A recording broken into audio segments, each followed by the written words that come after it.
Conosco nessa quinta-feira o diretor da Pátria Agronegócios, Matheus Pereira, para comentarmos o mercado de grãos. Vamos entender soja, milho, principalmente os números que chegaram pela Conab nesta quinta-feira. Matheus, seja bem-vindo. É sempre um prazer ter você conosco aqui nas nossas quintas com a Pátria, no Bom Dia Agronegócio. Bom dia a todos que estão nos assistindo. Prazer estar aqui com você mais uma vez. Carla, tivemos aí Conab publicando estimativas ontem, como sempre, naquele tom, para não dizer mais conservador, né? Ainda não mostrando realmente a realidade de campo, ainda postergando, né? Números que poderiam ser mais precisos, né? Em mostrar, em relatar, né? O que se vive hoje dentro do nosso Brasil. Agora, Matheus, como é que você recebeu o número de 155,3 milhões de toneladas no corte feito pela Conab? Veio um corte, mas um corte raso, bem pouco profundo diante dos problemas que a gente vê sendo registrados pelos produtores. É uma região compensando a outra, uma área maior compensando uma produtividade menor. Como é que você recebeu esse número? Olha, Carla, assim, é muito importante a gente destacar, né, para aquelas empresas que têm realmente uma equipe profissional, né, de entendimento de mercado, né, como aqui na Pátria, né, a gente sempre divide as nossas expectativas para os órgãos, para um relatório específico, e as nossas expectativas para a safra final brasileira. Então, há essa distinção do que esperamos para as publicações, mês a mês, né, desses, tanto o USDA quanto o Conab, do que esperamos para o resultado final, né, de safras aqui no caso do Brasil, que venha a ser publicado lá a partir de abril, maio, né, quando realmente já se tem, né, o resultado final e não há grandes divergências sobre o que foi produzido na safra de soja no Brasil.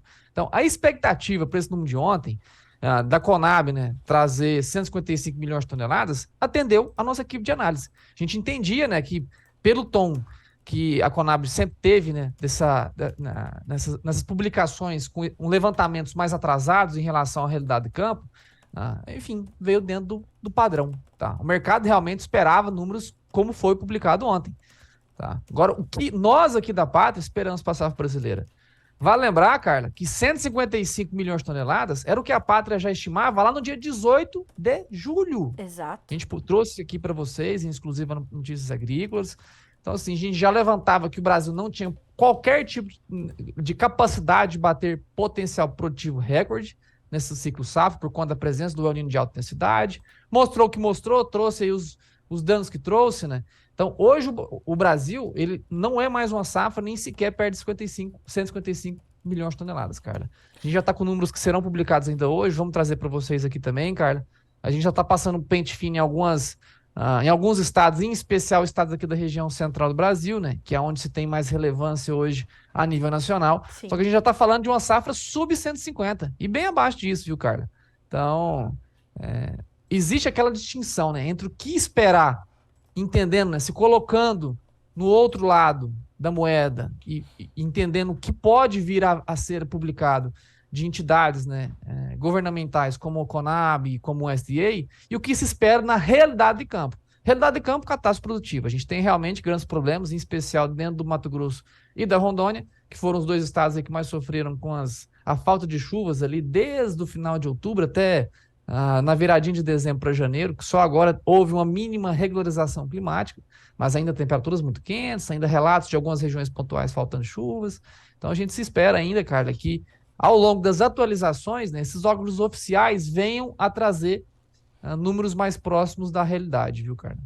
E, Matheus, amanhã tem relatório do USDA e ontem o reporte diário ali de atualização do mercado da própria Pátria já apontava uma reação bastante similar do mercado ao que se observou ontem, logo na sequência dos números da Conab. O mercado parece ter ignorado esses números ou, como você falou, já esperando algo parecido. E esse reporte de atualização do mercado da Pátria dizia o mesmo. A Conab trouxe um corte raso, superficial, o USDA deve fazer algo semelhante e a reação do mercado pode também ser semelhante. É isso que a gente pode esperar para amanhã? Exatamente, cara, exatamente. Não deve diferir muito, né? São instituições que se conversam, tá? Os adidos, né, do SDA dentro do Brasil estão sempre em comunicação, né? Estão sempre em lobby, né, com os representantes do nosso Ministério da Agricultura também, né, que estão ali responsáveis pela Conab. Então, são números que deverão sim vir em semelhança, tá? Ajustes um pouquinho acima, um pouquinho abaixo, não fariam grande diferença, né? A não ser que realmente amanhã o STI possa trazer uma surpresa inesperada, né? Em cortar eventualmente a safra para o número próximo a 150 ou até abaixo disso, totalmente justificável, que traria, né, uma surpresa ao mercado positiva a preço. Porém, não é o que a gente espera. Como mais uma vez, volto lá no começo, existe a diferença do que esperamos para relatórios, né, o que esperamos para essas instituições que trazem esses levantamentos mensalmente, do que esperamos para a realidade de campo dentro do nosso país. Matheus, como é que a gente tem visto o comportamento dos preços aqui no Brasil? Eu tenho esse hábito de conversar muito contigo ao longo da semana, para, claro, a gente também ir construindo a nossa pauta para quinta-feira, e você tem me falado bastante sobre essa certa estabilidade das cotações aqui no Brasil, com o prêmio ainda sendo o fiel da balança e poucos novos negócios acontecendo. Essa é mais uma semana assim, ou alguma coisa mudou nessa segunda semana de janeiro de 2024? Toda certeza é a mesma coisa ainda, Carla. A gente tem ainda aquela falta de interesse do produtor em avançar com vendas, né? E mais uma vez, bate nessa tecla, não vende porque não tem interesse, não acha remunerador.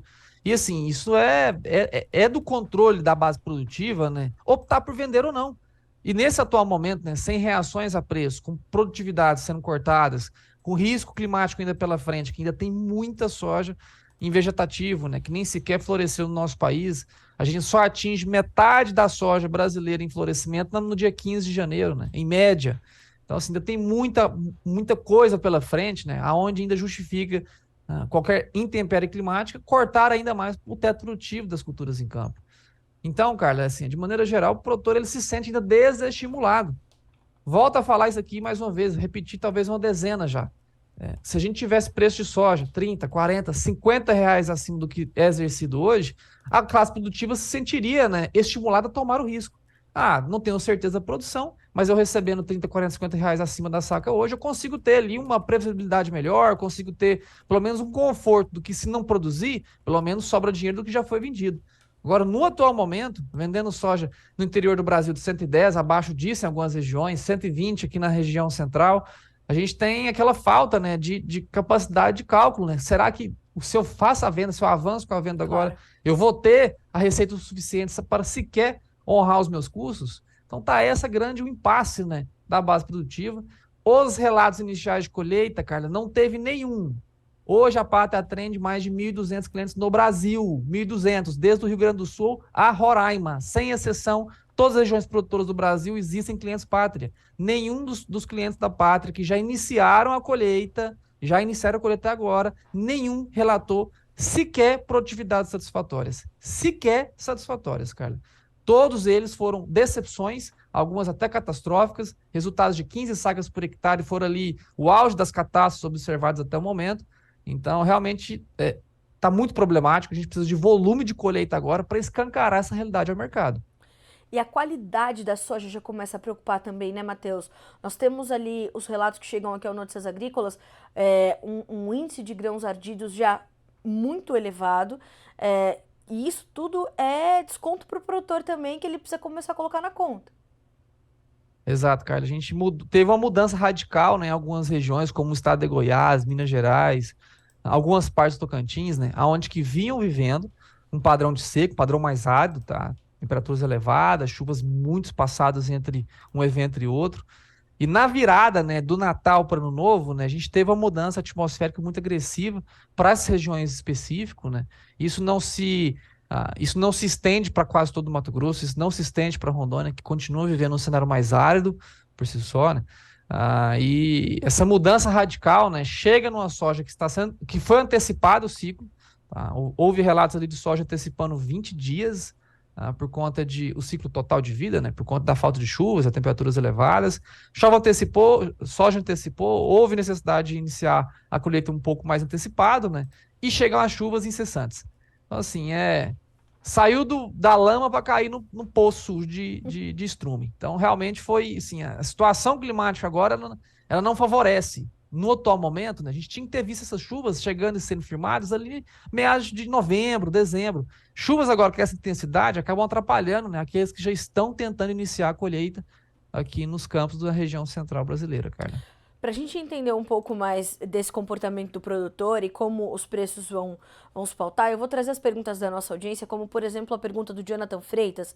Matheus, ele diz o seguinte: Carla, gostaria de saber se existe a possibilidade do produtor brasileiro carregar soja para o segundo semestre, acreditando em uma eventual ausência de oferta, buscando melhores prêmios e o uso acabar apontando uma projeção igual ou superior às estimativas de 2023-24 para os americanos, e essa ser mais uma decepção.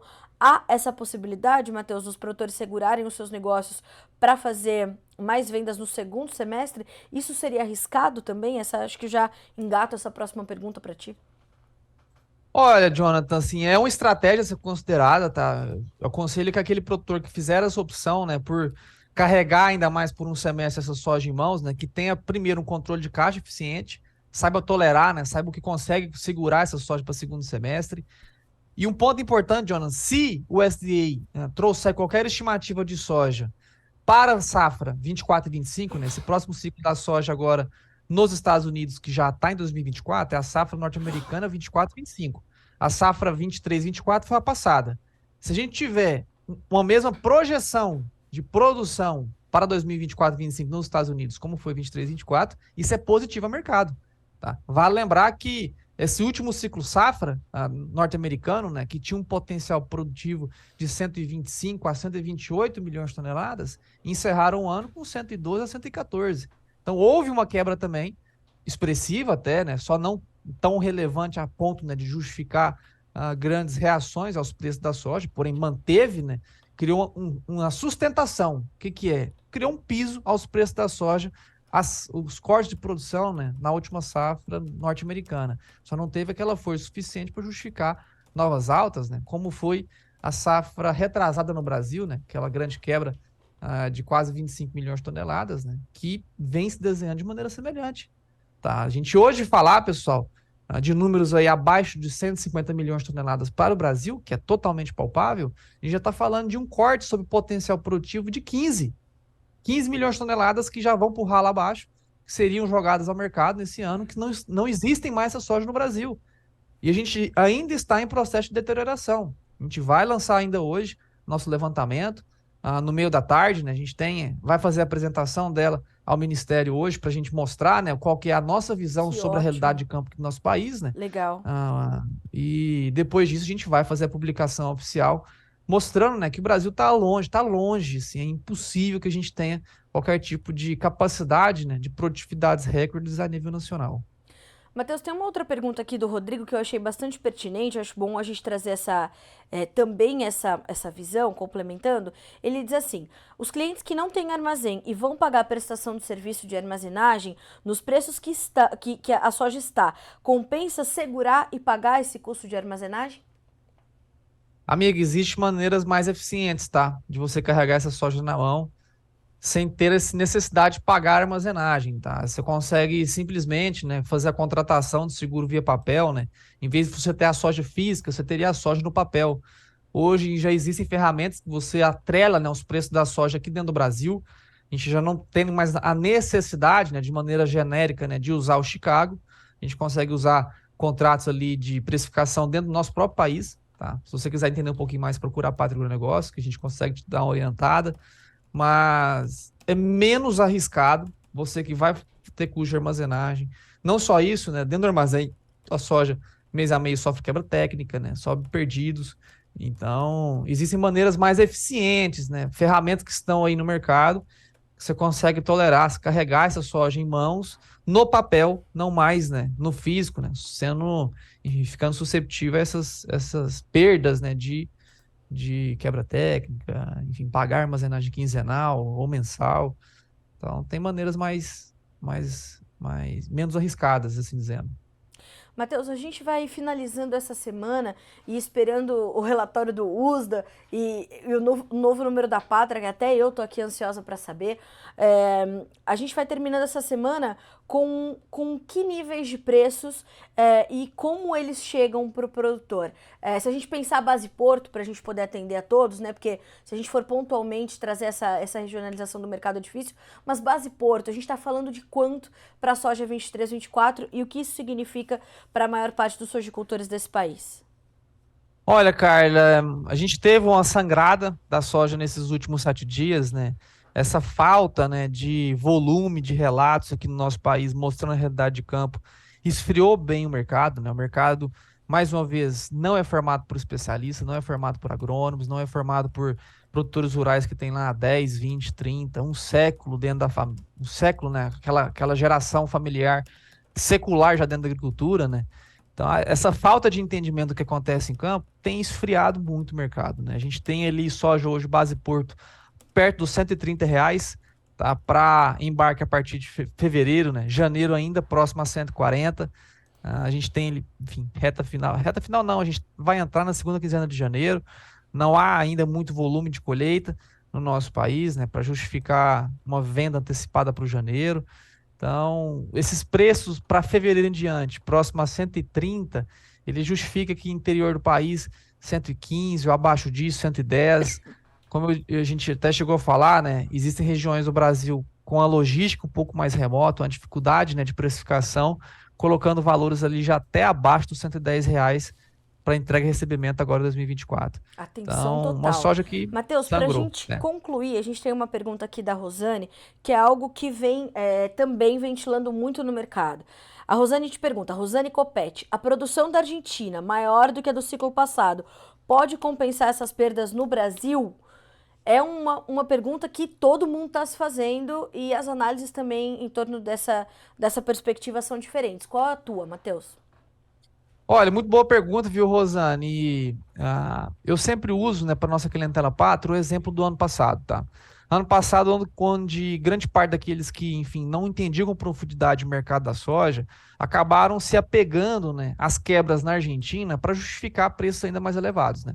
Nessa mesma época do ano, Carlos, se a gente tivesse aqui discutindo sobre o mercado, a gente ia escutar aqueles burburinhos, né? Ah, a soja vai subir, subir, subir, subir, porque a Argentina está quebrando, é a pior quebra da história da Argentina. E realmente foi.